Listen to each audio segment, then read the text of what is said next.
Am I the a-hole for admitting that I regret raising my ex's kid after what she did to my daughter? I-56 male said something in anger that, while at least partially true, maybe should have just taken to the grave. Legally have 3 kids, but played a fatherly role to 4. The 2 relevant children to this story is my daughter Michelle, 24 female, her sister Amy, 22 female, and my youngest daughter, Kelly, 21 female. Amy is not my daughter, but she and Michelle have the same mother, Jessica. When I was with Jessica, there was cheating on both sides, and the last guy she cheated on me with got her pregnant. After the DNA test proved that Amy was his, he bolted and stopped paying child support when Amy was 5. Jessica really struggled as a single mother, and Amy always felt bad that Michelle had a daddy while she didn't, and Michelle would tell me how guilty she felt. By the time Amy was around 9, I started making really good money, and decided to pay a little more than the legally mandated child support and taking Amy with me more. Jessica, Amy, and Michelle all loved this, and by the time Amy was 13, she was calling me dad, which I didn't mind. I thought I was doing a good thing at helping my daughter foster a loving relationship with Amy, and showing all my kids that just because things don't work out doesn't mean you still can't get along. Apparently, I was a little too nice in teaching the importance of sharing too much, because Amy got a crazy idea in her head that it was okay to share a man, and Michelle caught her sleeping with Kelly's boyfriend Jason, 22 male. Amy begged Michelle not to tell, and that this was a one-time thing, and Michelle believed her until she found out that Amy was pregnant and eventually came clean.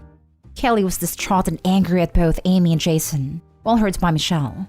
I didn't hide my disappointment at Michelle, and I have made it a point to tell her so every time we talked. I haven't spoken to Amy in months, but Jessica recently said that I've spent enough time being angry to get over it, and called me hypocrite because I used to be a Jason.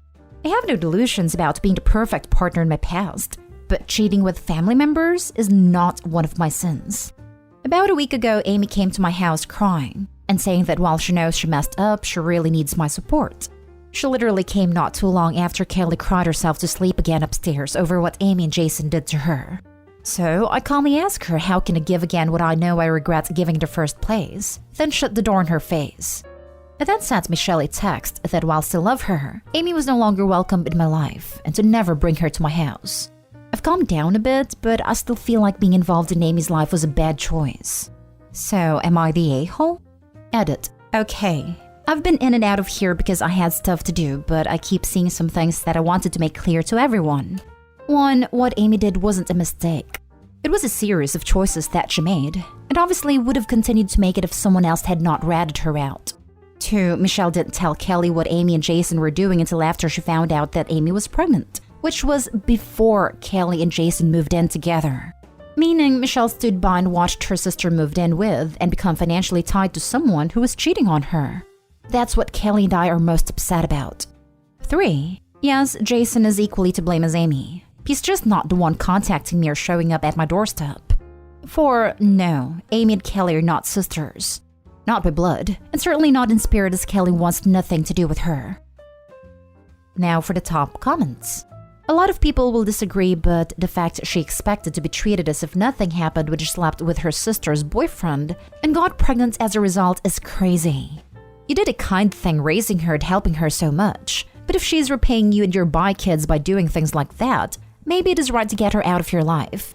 Plus, it sounds like the ex is more concerned you won't be there to financially support her daughter, rather than the fact she's pregnant with her sister's boyfriend's child.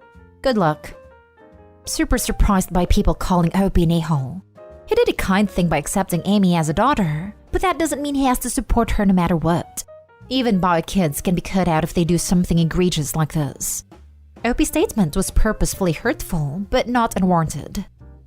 I think it's not about him wanting to cut ties/support Amy at all costs, but specifically the AITA is about regretting being involved in Amy's life. And he's done a wonderful thing there that he shouldn't regret, even though Amy has turned into an a-hole. Not the a-hole. When are people going to learn that recreational intimate activity with a family member's partner is a great way to completely burn down their lives? Never, evidently. People won't be forgiving and forgetting that one. And then the guilty one inevitably waves a baby in everyone's faces? Nice try, but no, thank you. You made the situation, now be an adult and deal with it without crocodile tears. I've seen so many people in the sub tell parents who have biological children in this situation that they're doing the wrong thing when they treat the sibling who cheated the same and expect the sibling who was cheated on to suck it up and forgive them. I don't know why it would be different just because one of these siblings isn't biologically yours. You are standing up for your daughter who was betrayed by her boyfriend and her sister. You're telling her sister that you don't support her and that you're disappointed in her. Did you maybe go a bit too far in saying you regret raising her? Some people might think so, but honestly, I don't. She did an unforgivable thing. Even if she was yours, I feel that you would have some regret as a parent that she never thought this was okay.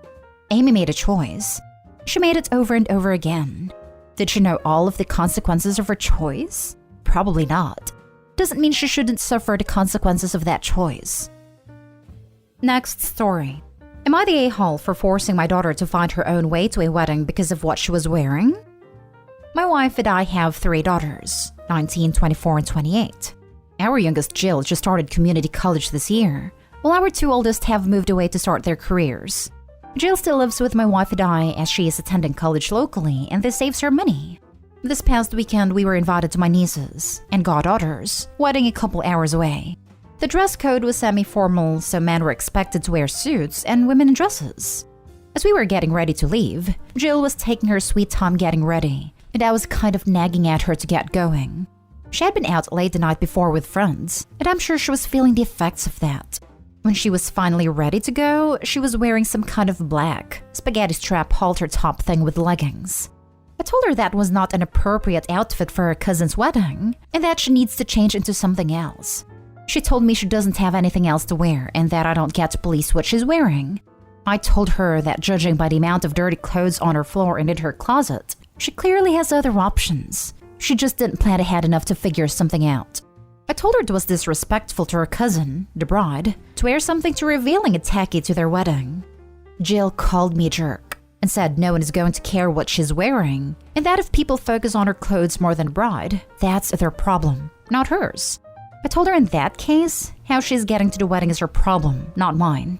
She asked what that meant, and I told her that if that's what she wants to wear, she's going to have to find her own way to the wedding, because I'm not going to arrive with my daughter looking like she's about to hit a club at 2 a.m. instead of attend her cousin's wedding. My wife chimed in at this point and told us both to calm down. She told me I was being overbearing, but also told Jill that she did not agree with her choice of attire either and reminded her this is a semi-formal event. She told Jill she would help her find a different option that would be better suited for this.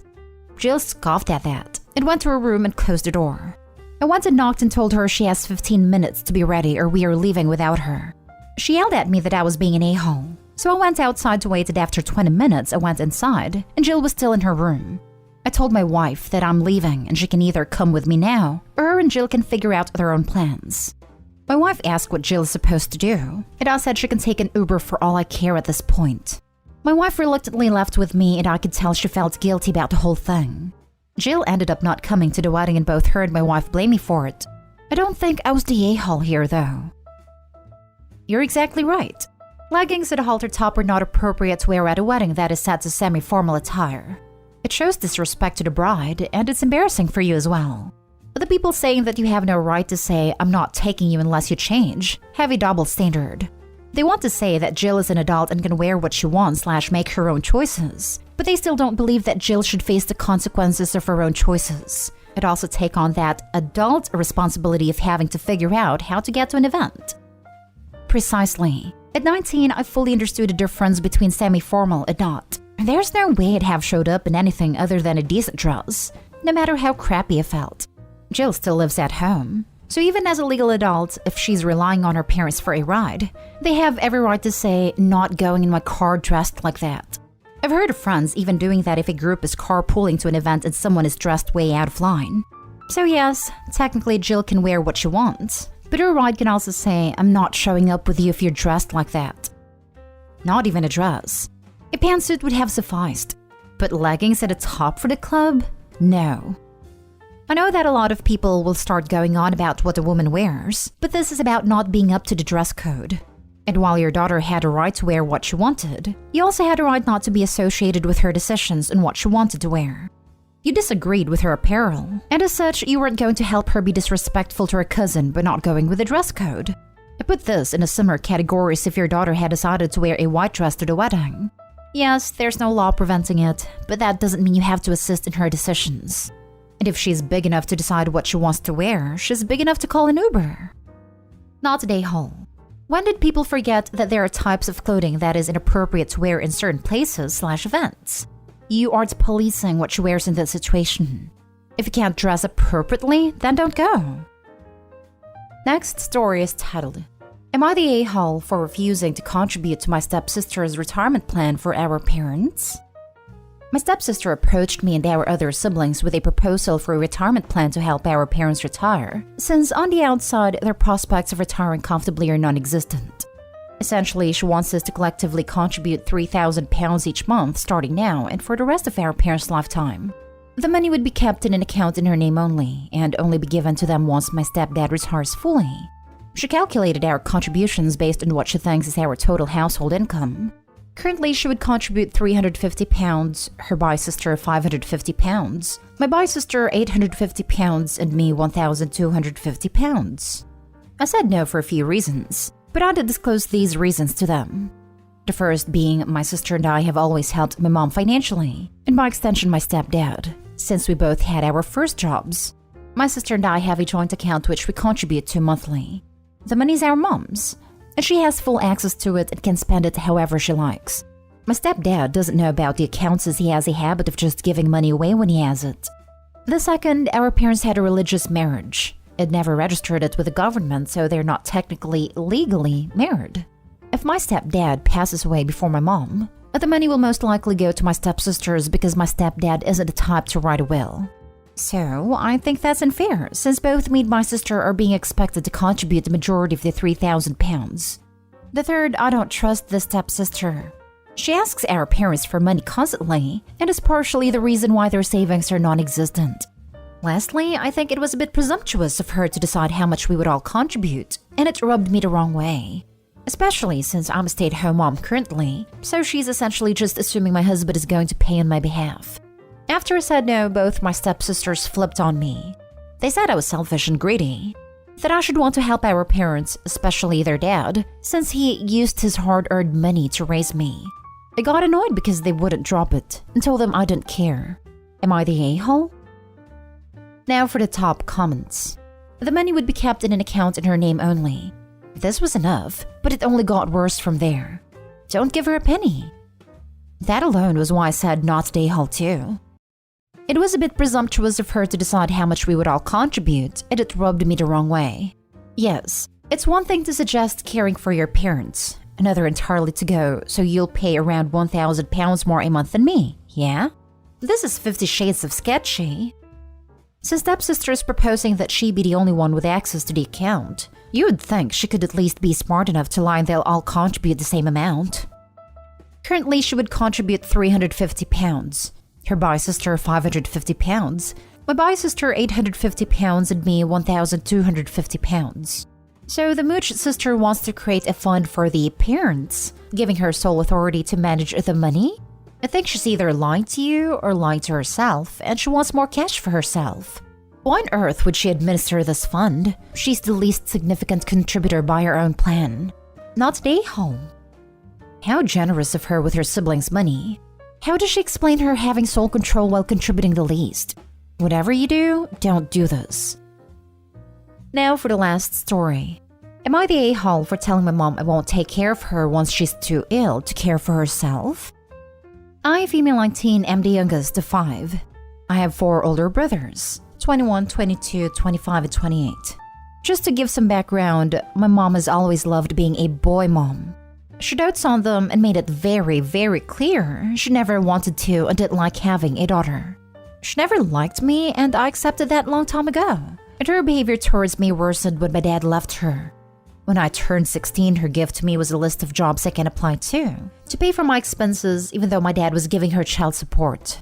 Then at 17, she kicked me out because I wasn't willing to pay more than $400 rent, while my brothers didn't even work.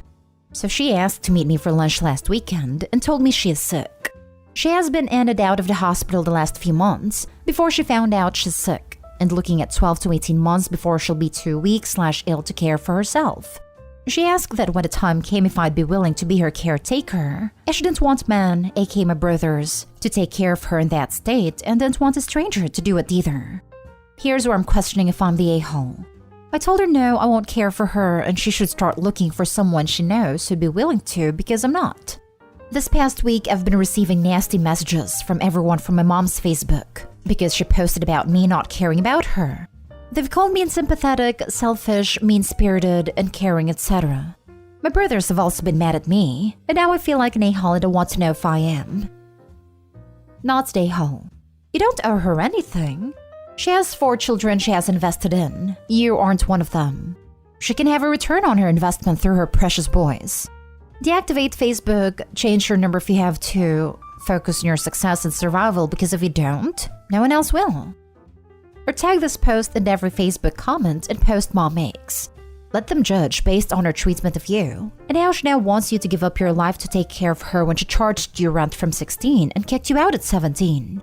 Not stay home big time, she doesn't deserve any help from you. Air the dirty laundry. See how sympathetic people are after they see how she treated you. I'm so sorry you have such a terrible mom. I'm going to be quite honest. My mom's friends who witnessed how she treated me firsthand, they didn't care then, and doubt they will now. I'm sure her Facebook friends knows too. She never posted me or about me. They can't not know she disliked me. Sounds like her Facebook friends would be the perfect people she can ask to be her caregiver. If they think it's so awful of you, they can step right up. Edit. I want to clarify I do not live with my mom and haven't for over 2 years now.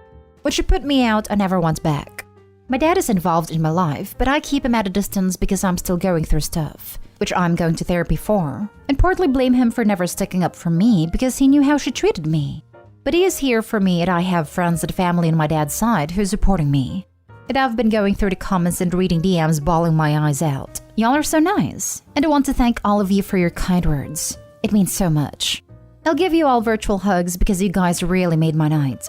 Thank you.